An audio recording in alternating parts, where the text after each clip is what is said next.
Okay, I'm back there. I'm not sure what just happened. It looked like a kind of a Zoom glitch just happened there.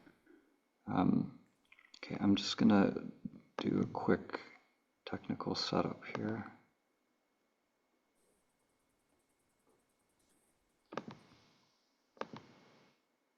Okay, and can everybody hear me right now? Just do a thumbs up. Yeah, okay, good. Yeah, I'm not sure what happened there, but that's a little techie glitch. Okay, so yeah, so another word for this is turiya. You know, when you're in deep sleep, you know, this it's like the ground of our being is awake, and turiya means the fourth state. So you know, there's waking, dreaming, and deep sleep. But turiya, it's not really. Oh, I got kicked out again. Strange.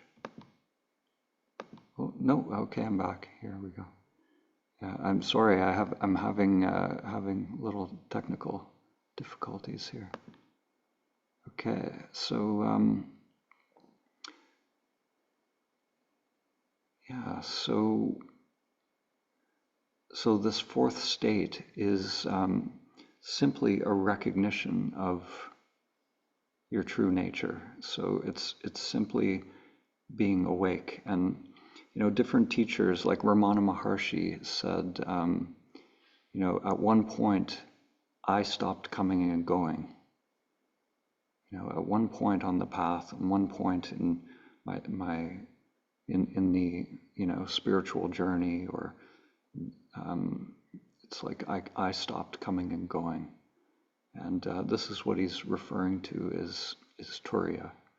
You know, this ground or awareness wakes up, and there's this continuity, this continuity of presence.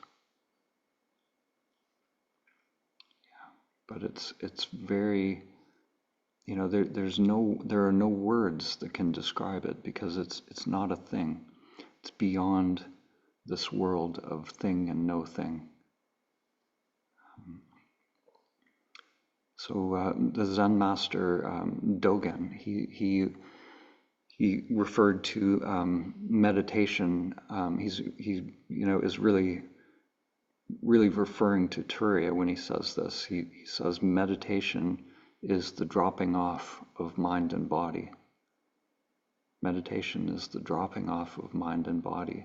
So when you know it's you know what is it that remains when mind and body drop off? You know, who are you? What is that? You know, who remains or what remains? So this is why Nirvikalpa Samadhi is so important on the path, is because it is in this dropping away of mind and body when we realize what remains. We realize our eternal nature, or we realize that part of us that is beyond. You know, it's like in the Heart Sutra, gone, far beyond, completely beyond, you know, the awakened self is. So Dogen, you know, he sums up the path. I'm going to talk a little bit about one of his teachings. It's called the Genjo Koan, and this is one of the most beautiful works in Zen. And I'm not going to read the whole thing because parts of it are it would take an entire retreat really to unpack it. It's extremely profound, and there's so much to it. But I'm just going to read a little part of it, and there's many different translations of the Genjo Koan. So I'm going to give it my own spin because I just have a certain my own personal understanding of it and from my own experience as well. So what I'm going to say is not from any particular translation. It's just from my own understanding of it. So think of it as like my paraphrasing of it. So he says, when we go on the path of awakening, when we go on, he says the Buddha way, the path of awakening, to go on that path is to know yourself. So to know yourself is to forget yourself.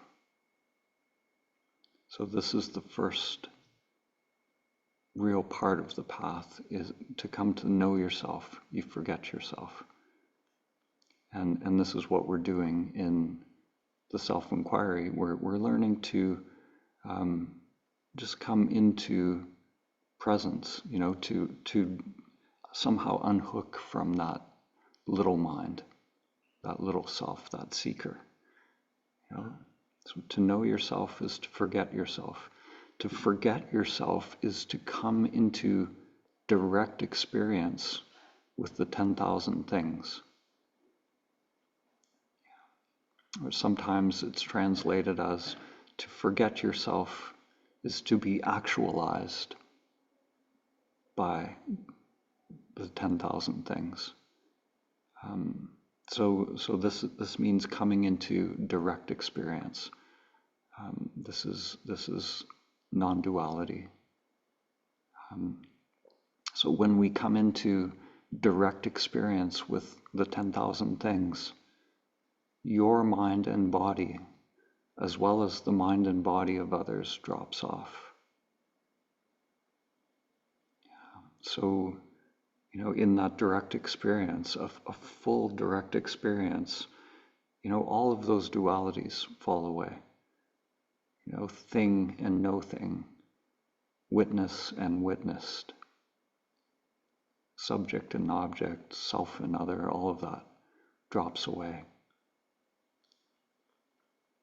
And then he says, when mind and body drops off, there's no trace of enlightenment. And that no trace continues endlessly. There's no trace of enlightenment. In other words, it's not a thing. It doesn't leave a trace. It's not part of the phenomenal world. But yet, this no trace continues endlessly.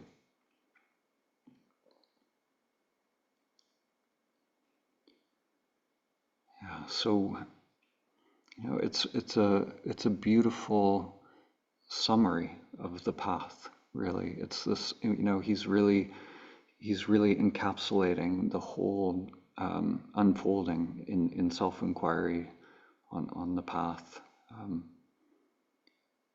We have this intention to know ourselves, and then the little self that's trying to know, eventually we come to realize that has to be dropped. The one that is trying to know. So you forget yourself. And by forgetting yourself, the energy comes alive, life becomes more alive. Life starts to come through. And you come into direct experience with all things. And this is, this dropping of, he says the mind and body, the dropping of the 5 skandhas. Dropping of duality. And then we realize this no trace.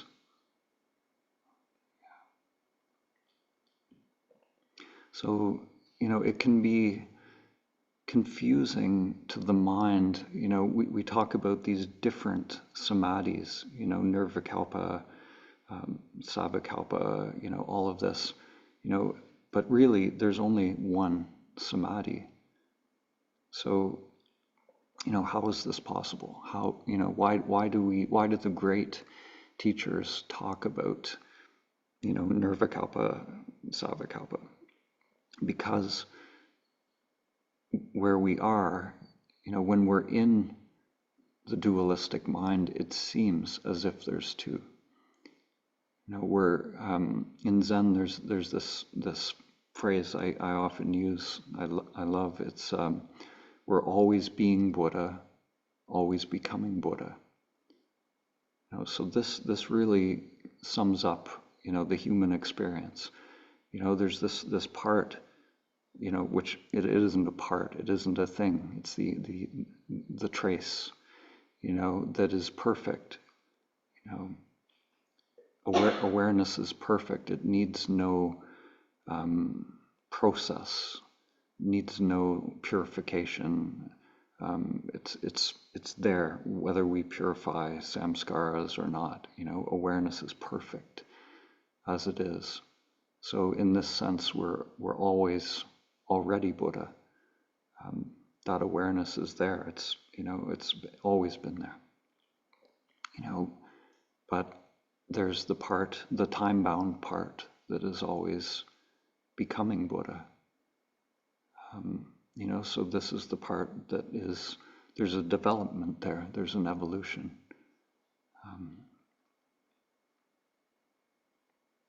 So this is this part that evolves. You could call this the lotus, the inner lotus. The chakras, the energy.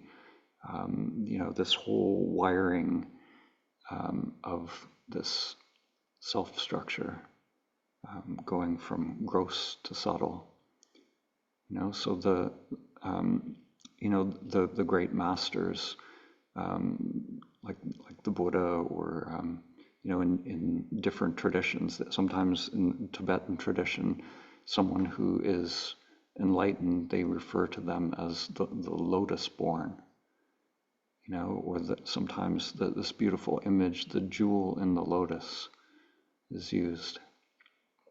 The jewel in the lotus is, it's that no trace, that awakened consciousness, within this fully grown, fully developed vessel.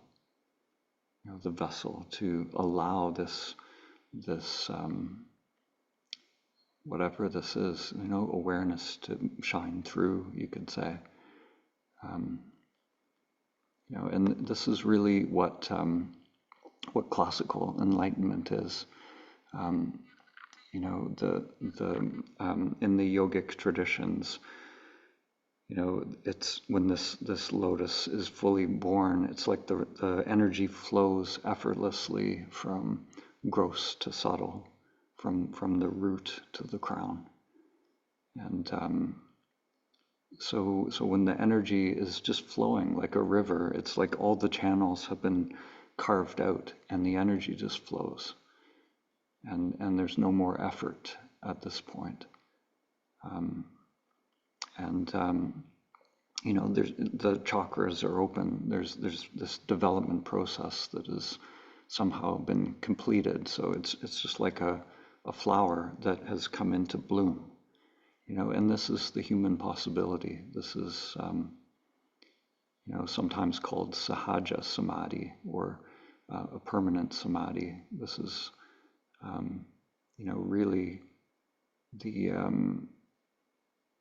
the great masters have realized this samadhi. So this is extremely rare, and it includes the time-bound part. So there is this development process, and Charles Berner, who he is the one who the creator of this dyad process. He said that the enlightenment process is usually around, it depends on how, how much you go into it and how dedicated you are to the path. But he says it's usually around a 21-year process, to develop and fully wire this avatar. So, this time-bound part has this, this aspect of unfolding, and it is much like a flower. We give the self structure these right conditions, and these right conditions are what we've been talking about. Just the showing up in the moment, being here now, and non-resistance, equanimity. And it's this equanimity that allows this energy to circulate freely, allows this development process to happen. And another name for this, we've talked about Turiya, the fourth state, but Turiya, it can be this opening where the ground of being is awake, but it's impermanent. It's quite often impermanent as well. Turiya itself can come and go. So there's a word called Turiya Tita, which is when Turiya becomes permanent, like what Ramana Maharshi described, that I no longer come and go, and where it's Sahaja Samadhi, the same thing. So all of these traditions, I like to use them freely because there is a perennial truth underlying all of these great traditions, and so this is the flowering of human possibility, and most of those who have realized this are they have whole religions named after them, so this is high level stuff. This is Jesus, Buddha, Krishna, so the rest of us get glimpses, and there's this ongoing development, always being Buddha, always becoming Buddha. So I think I'm going to play, so I was going to talk a little bit about more about self-inquiry, offering some pointers. And then I realized I have this video, which I think I'm just going to play the video, and whatever time is left, I will talk about it a little bit. But I'm going to queue up this video, which is just a very direct pointer about meditation and self-inquiry, and how we, in order to realize that which is beyond the mind, we can't use the mind. We don't do it by means of the mind. So I will cue that up right now.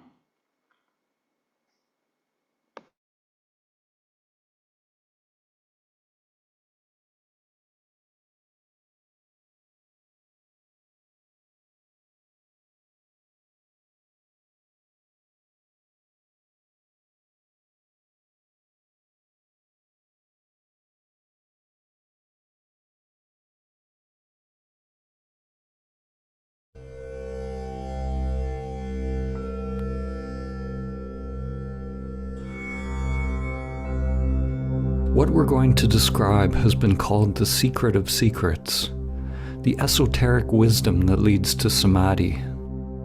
Samadhi is the goal of all spirituality, its union with the source. The truth of who or what you are, the truth that transcends the limited mind, cannot be seen by means of the limited mind. The still point cannot be reached by means of movement.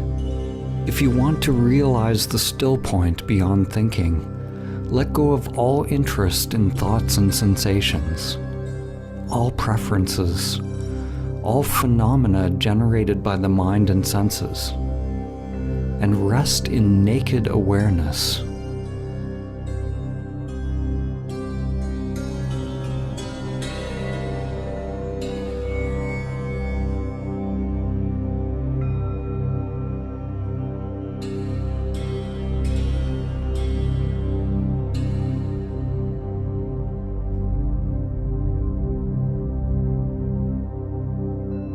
There are two fundamental dimensions to existence in this moment.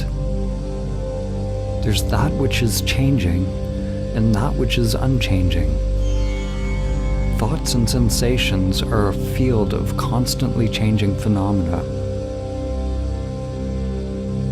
What is unchanging is the awareness of that field of change. We are usually so caught up in the field of change, fixated on its objects, that we ignore the dimension of awareness. So we start our investigation by becoming aware of awareness, being conscious of consciousness.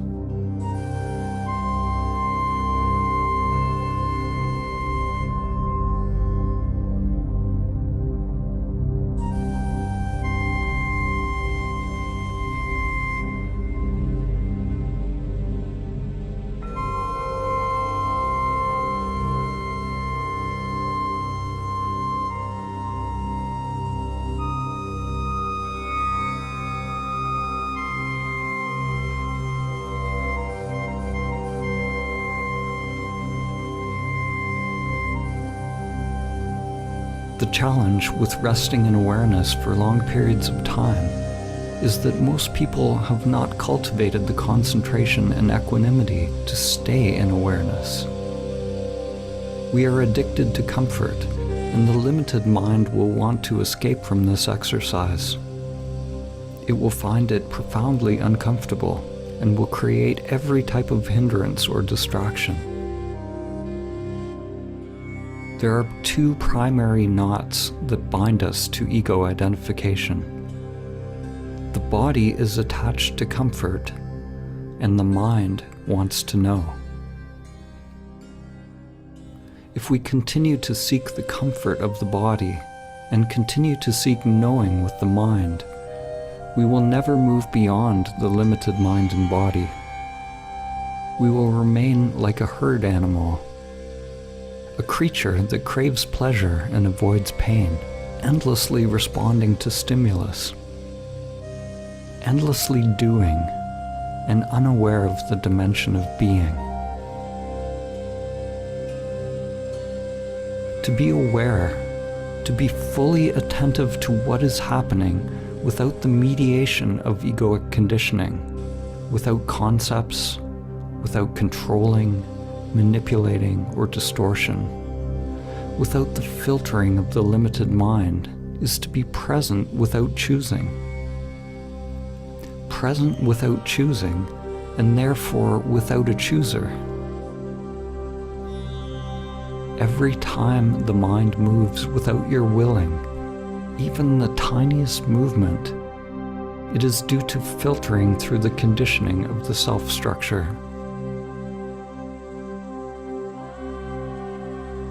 The path leads to cessation of the entire whirlpool of mind.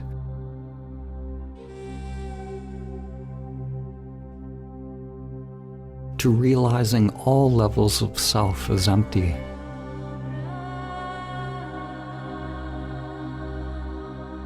How do I drop all doing? How do I drop mind activity? Listen closely.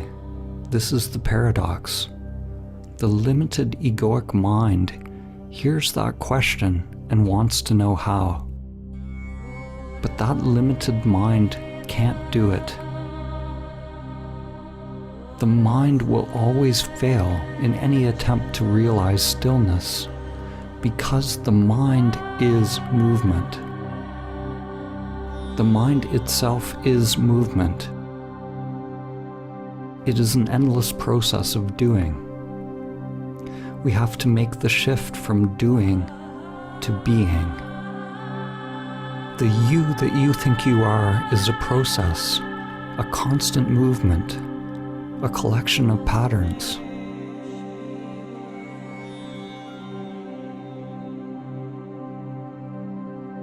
That you has to die. The pathological pattern of you has to end for samadhi to be realized. Let that sink in. Spiritual teachers have given the instruction to reach samadhi, Be still and know. Be still and know the true self, primordial awareness beyond name and form. Be still and know that you are God. What exactly do they mean? What is it that becomes still? Obviously, no one's physical body can become absolutely still, existing within time and space, because time-space itself is movement. Time-space is mind. The universe is big mind, or logos. The first Hermetic principle is that the all is mind, the universe is mental. If the universe is mind and mind is movement, how can I be still and know? How can you be still on a globe spinning 1,000 miles per hour around its axis? Spinning 67,000 miles per hour around the sun? Moving 500,000 miles per hour around the galaxy, and millions more through the universe. Your heart is beating, cells are moving inside, food digesting, the brain producing brain waves.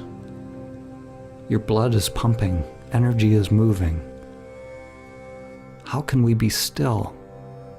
When the spiritual masters say, be still and know, they must be talking about something else, something beyond time and space, something beyond the physical and mental. What is meant by stillness is something that we have no word for in our modern language system. The Sanskrit language, the language of the yogis, has more precise terms which point to the non-dual. The term shunyata is often translated as voidness, stillness, or emptiness.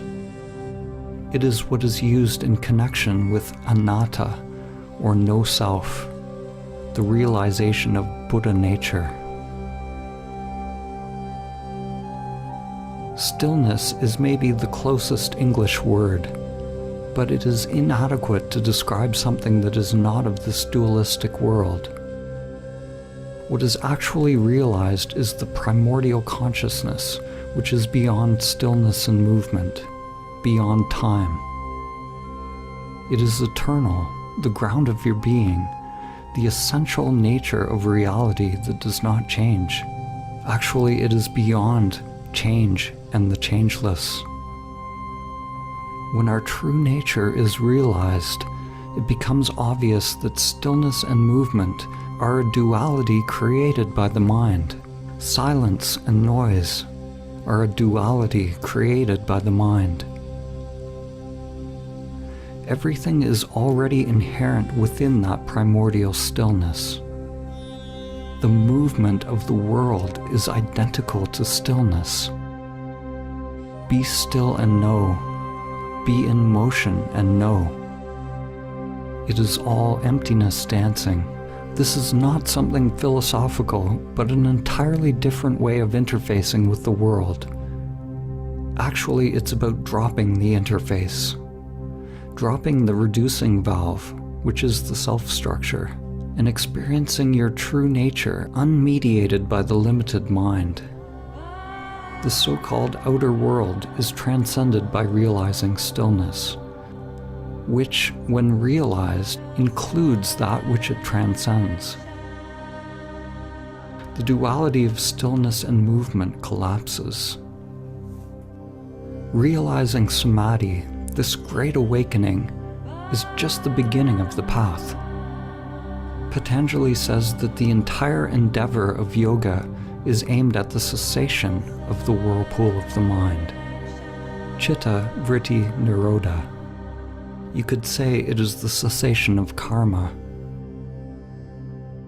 the cessation of deep unconscious patterns on many different levels. When we realize our true nature, we temporarily cease our identification and reaction to the mind. It's like pulling the plug on a fan. When we pull the plug on a fan, the inertia of the fan's blades keeps it going. As long as we don't plug the fan back in, it will eventually come to stillness. Karma is simply the tendency for energy to follow established pathways. When consciousness slips back into pattern, it's like plugging in the fan. Energy follows consciousness. Energy goes back into the old patterns. Another way of describing it is through the law of inertia. A mind in motion stays in motion unless acted upon by an outside force. In the matrix of the conditioned mind that we call the universe, energy and thought cycle through fractal labyrinths that exist on a continuum from micro to macro levels, branching and exploring endlessly. All spiritual practice is an intervention, an outside force, a consciousness which diverts energy from flowing in the conditioned pathways. You have to be willing to change your life. Someone can do all the meditation in the world, but if they go back to their same old patterns, their same old routine, then the wiring remains in place. Our unconscious motivations must be excavated and faced. If, through great perseverance and determination, we manage to not plug in the fan, then there is an actual cessation of the vrittis, a profound silence that is born within the self-structure. Every time we identify with and react to some preference produced by the mind, we plug the fan back in. The longer we remain in awareness, the more the samskaras are purified, the more the fan slows down, and the human vessel becomes more permeable to awareness, the more we become empty of self.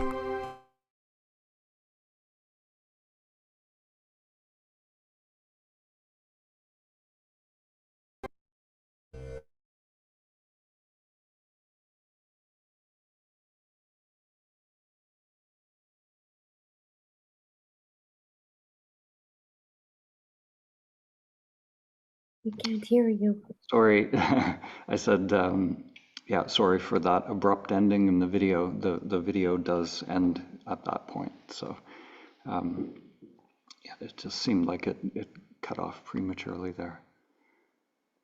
Yeah, so,